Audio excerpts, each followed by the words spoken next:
how did you start? I guess did you sort of decide like, oh, hey, I'm really good at this, or I turned out to be really good at this, and we're just going to do that on every watches, or like how did that sort of become one of your main things that you do? So I think it was just tinkering, right, and saying, "Oh, let's try this," and it really kind of pulled in elements from like the Swiss pocket watches that we saw, where the screws a lot of times are plum or blue, and I was like, interesting. So I wonder if these American pieces would be able to blue the same, and took a screw and started to heat it up, and I was like, oh wow, it changed colors really fast. Because if you heat it up too fast, like it just goes, to colorless eventually. Because the Hmm. transition for colors is pretty narrow in temperature. And I was like, okay, I wonder if this is possible to kind of do more like slower, so we're able to capture those differences in color as the temperature increases. So we were able to start to incorporate, like for hands, for instance, we do the thermal coloring using brass shavings over a heat source, so we have better control of the heat. So you're able to heat the part up very slow because you only have like it's between 500 and 550 Fahrenheit are all the different colors that you see. So you Wow. see at the lower temperatures, it's typically like a hayish gold color.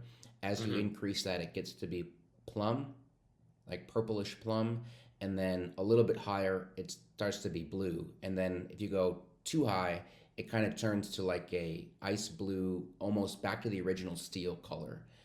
And so we just kind of were experimenting Yeah. and Yeah. just like I would in a research setting in my lab, coming up with different ways that we were able to capture these colors. And so I think the most interesting part about this is that it's not done automation, right? This is all done by hand. Obviously, I'm not putting my hands into the flame. There's tweezers or brass Sure. shavings involved, right? But all of this is done piece by piece, screw by screw, part by part, and so that's kind of interesting because it then makes each piece unique, right? Not only is What it is unique. the what does it actually look like your actual heating setup? You mentioned you were heating the part over brass shavings, so do you have like an open flame? But like I can't picture it in my head what it looks like. Yeah, yeah. So it is like a ethanol lamp or like a open Okay. flame, right? Because you Hmm. want something, you can't burn it over like a fire because there's smoke. So you need to have a Yeah. clean heat source, like that's not generating soot or anything like that, because that would probably go onto the part. Yeah. And then for the brass shavings, right, they're inside a container, kind of like you're boiling water, and Hmm. instead of water, you have brass shavings as like the uniform way to transfer the heat. Okay. And you hold that over a heat source so the brass shavings heat up slowly and uniform. And so the part on top of that will heat up slowly and uniform. Because, like for a hand, right, a lot of these hands are pretty elegant. And so if you're not able to uniformly heat that up, half of it will be blue, half of it will be hay, half of it will be plum. And Yeah. so it won't, it'll look funny. And so we've just uh, kind of honed our technique in being able to uniformly like heat up pieces like hands or the regulators, so it's uniform blue or uniform plum, right? So it looks beautiful, and then it kind of accentuates the movement components and puts in a lot of contrast.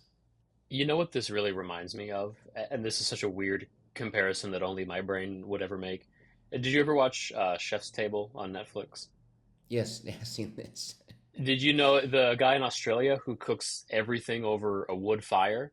And then when he can do like caviar that he cooks over, he'll break down, the embers and get the heat really low and even to ensure like even cooking on really delicate ingredients. That's exactly like the same It method is that it you're working it on. is very similar, right? I Yeah. mean, and so you're correct where you need to have complete control of that heat source, or Yeah. else you'll ruin caviar, or you'll you know make the movement or make that piece look a little bit, I would say, off. If it's Yeah, not uniform, are the colors will you be guys are off. the caviar of pocket Caviar, watches. something, So how something long does like that that. process take? Like on a average pocket watch movement, I mean, how many screws, how many parts are you doing? What's that timeline look like? So, like, the actual coloring of the piece is probably 10% of the timeline. It's Mm, 90% preparation.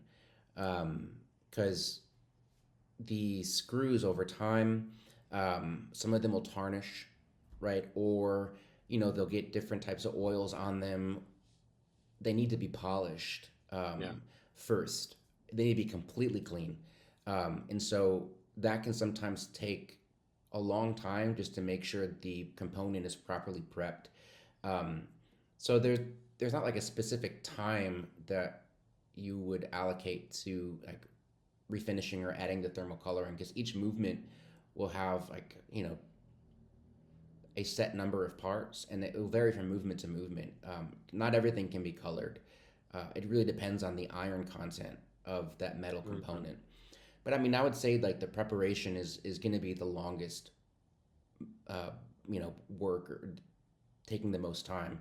Because if it's not properly prepared and when you heat it, it'll not come out great.